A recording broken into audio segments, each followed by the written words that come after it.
नमस्कार प्रशिक्षुओं, आप सभी का बहुत-बहुत स्वागत है आपके अपने करंट हेवन के यूट्यूब चैनल पर। साथियों, यहाँ पे हम एलिजिबिलिटी से रिलेटेड कुछ मुद्दों पे बात करेंगे। बहुत सारे अभ्यर्थियों का कमेंट भी था कि सर एक एलिजिबिलिटी से विभिन्न प्रकार के बच्चों का कमेंट था, जैसे कि कुछ ने पूछा था सर बीएड अपीयरिंग वाले कौन से सेमेस्टर के अप्लाई कर सकते हैं? कुछ प्रशिक्षुओं का कहना था डीएलएड वालों का सर पेपर 2 के लिए हम अप्लाई कर सकते हैं या नहीं?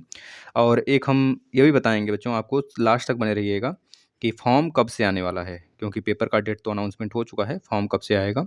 और दूसरी बात यह है कि जो बच्चे 82 और 90 यानी कि जो ओबीसी वाले बच्चे हैं, 82 नंबर पाकर अपने आप को पास यानी योद्धा समझ रहे हैं, और जो बच्चे जनरल वाले हैं वो 90 नंबर पाकर, तो आप केवल यूपी में कोई एग्ज़ाम देना चाहते हैं या फिर बाहर का, जैसे केवीएस हो गया, डीएसएसबी हो गया, इन सब को अगर देना चाहते हैं तो इतने नंबर से काम नहीं चलने वाला है।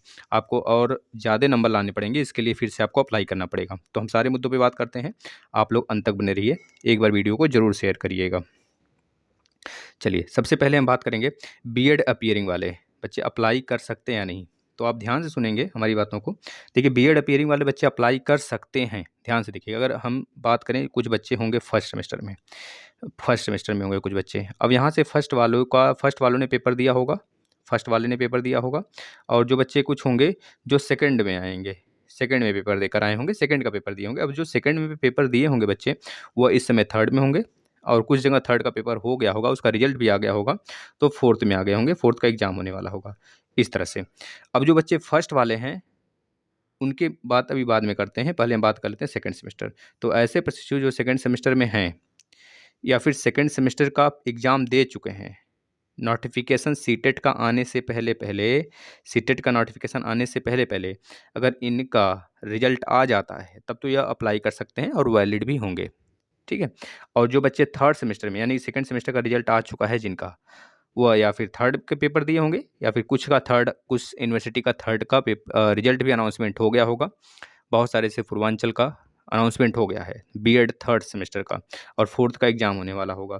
तो ऐसे प्रशिक्षु तो खैर तो हैं ही एलिजिबल, और वह वैलिड भी होंगे। यानी जो सेकंड सेमेस्टर में इस समय बच्चे पास हुए हैं, उनका रिजल्ट उनके हाथ में होना चाहिए। यानी कि साफ-साफ अगर समझें साथी, कि जो बीएड वाले प्रशिक्षु हैं, अभ्यर्थी हैं, वह सेकंड सेमेस्टर के रिजल्ट अगर उनके हाथ में है, उनका अनाउंसमेंट हो चुका है, या फिर सीटेट के नोटिफ़िकेशन आने से 1 दिन पहले, 1 घंटे पहले तक अगर उनका रिज़ल्ट आ जाता है, तो वह तो जा डाल भी सकते हैं, अप्लाई भी कर सकते हैं, और उनका एलिजिबिलिटी मतलब कि पूरा फुलफ़िल करेंगे और वैलिड होगा उनका। और लेकिन जो बच्चे फर्स्ट ईयर में हैं या फर्स्ट ईयर का एग्ज़ाम देने वाले हैं, अगर मान लीजिए सीटेट का नोटिफ़िकेशन आने तक वो फर्स्ट ईयर का एग्ज़ाम दे देते हैं, तो वह सिर्फ़ और सिर्फ़ अपने आप को चेक करने के लिए ही अप्लाई कर सकते हैं, उनका वैलिड नहीं होगा। तो पहला था बीएड के लिए बच्चे, वह लोग देख लिए कि भैया जो बच्चे सेकंड सेमेस्टर में हैं, उनका कम से कम रिज़ल्ट उनके हाथ में होना चाहिए, तब जाके वो एलिजिबिलिटी तो होंगे ही होंगे, और प्लस वैलिड भी उनका होगा। वो अप्लाई करेंगे, पूरे इम्तिहान से वो पेपर देंगे अपना, और वह निकाल लेंगे भी सीटेट। चलिए, दूसरी तरफ अगर बात करें हम डीएलएड पेपर 2 के लिए बात करें। देखिए, डीएलएड वाले बच्चे अभ्यर्थी जो हैं, वह तो पेपर फर्स्ट के लिए एलिजिबिलिटी तो उनकी होती ही होती है। हमने कई बार इस पे डिस्कस किया है। जो बच्चे सेकंड सेमेस्टर तक पास हैं, सेकंड सेमेस्टर पास यानी रिजल्ट उनके हाथ में होगा, तो बच्चे अप्लाई तो करेंगे ही। अब कुछ का रिजल्ट अभी नहीं आया है। बहुत सारे बच्चों का, जो बच्चे बैक वाले हैं, उनका रिजल्ट नहीं आया है। तो जो जिनका रिजल्ट नहीं आया है सेकंड सेमेस्टर में, उनका रिजल्ट आने तक सीटेट का मतलब रिजल्ट पहले आ जाएगा उनका, फिर उसके बाद सीटेट का नोटिफ़िकेशन आएगा, तो वो भी बच्चे एलिजिबल होंगे, ठीक है? क्योंकि जो आपका रिजल्ट है मात्र 6 से 7 दिन के अंदर ही आ जाएगा, डीएलएड वाले बच्चों का। और जो सीटेट का नोटिफ़िकेशन वो लगभग अगस्त लास्ट तक हो सकता है ना? तो उस पे भी डिस्कस करते हैं, तो ऐसे बच्चे तो होंगे। लेकिन जो बच्चे ग्रेजुएशन किए हुए हैं, जैसे कि ईटीटी हो गया, बहुत सारे राज्यों में अलग-अलग प्रकार से डीएलएड को जाने जाते हैं।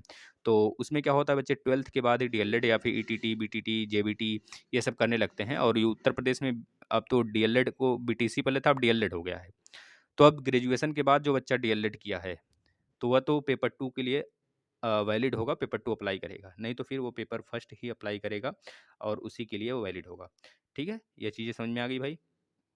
तीसरी चीज़ तीसरी चीज़ समझते हैं बच्चे, जो अभ्यर्थी 82 और 90 मार्क्स लाएँ, यानी कि हमको पता है जो जनरल अभ्यर्थी हैं, जनरल में जो हैं उनको 90 नंबर पासिंग चाहिए होता है सीटेट में, और जो बच्चे ओबीसी, एससी, एसटी हैं, उनको 82 नंबर चाहिए होता है, पीएच वगैरह वाले, और ईडब्ल्यूएस वाले भी अभी इसी 90 वाले ही कैटेगरी में हैं। तो ऐसे अभ्यर्थी जो 82 और 90 मार्क्स लाए हैं, वो केवल अगर उत्तर प्रदेश का एग्ज़ाम देना चाहते हैं, तब तो 82 वाले तो ठीक है भाई। लेकिन अगर आप किसी जैसे कि केवीएस हो गया, और केवीएस मतलब केंद्रीय विद्यालय हो गया, डीएसएसबी का जो अनाउंसमेंट हो चुका है, पीजीटी, टीजीटी जो भी है, सारे वैकेंसी पीआरटी वगैरह का, और भविष्य में मान लीजिए एनवीएस का, इन सारे अगर वैकेंसी में बैठना चाहते हैं उत्तर प्रदेश के सिवाय, या फिर किसी अदर राज्य जैसे कि राजस्थान में, बिहार में, झारखंड में, वहाँ के टीचर के सीट में आप अपना एक सीट फिक्स करना चाहते हैं, तो ऐसे अभ्यर्थी को कम से कम नहीं तो 90 मार्क्स तो लाना ही होगा, चाहे वह जनरल अभ्यर्थी हों उत्तर प्रदेश के, चाहे वह ओबीसी, एससी, एसटी अभ्यर्थी हों। तो इतना तो आपको लाना ही पड़ेगा, तब जाके आप वहाँ पे, क्योंकि ये नहीं देखा जाएगा कि आप एससी हैं, एसटी हैं, ओबीसी हैं, जनरल हैं। आपको अदर राज्य के बच्चे दूसरे राज्य में जब अप्लाई करते हैं, जैसे यूपी के बच्चे अदर राज्य में जब अप्लाई करेंगे, वो जनरल जैसे एक तरह से ट्रीट किए जाएँगे। यानी कि आपको 90 मार्क्स तो लाना ही है ना। तो सबसे पहले उन बच्चों का नुकसान होगा जो बच्चे 82 नंबर लाकर अपने आप को सोचते हो कि हम पास हो गए। भैया पास तो आप हो गए हैं, लेकिन आप सिर्फ़ उसके लिए एलिजिबल हैं जो जिस राज्य में हैं। दूसरे राज्य के लिए नहीं एलिजिबल होंगे।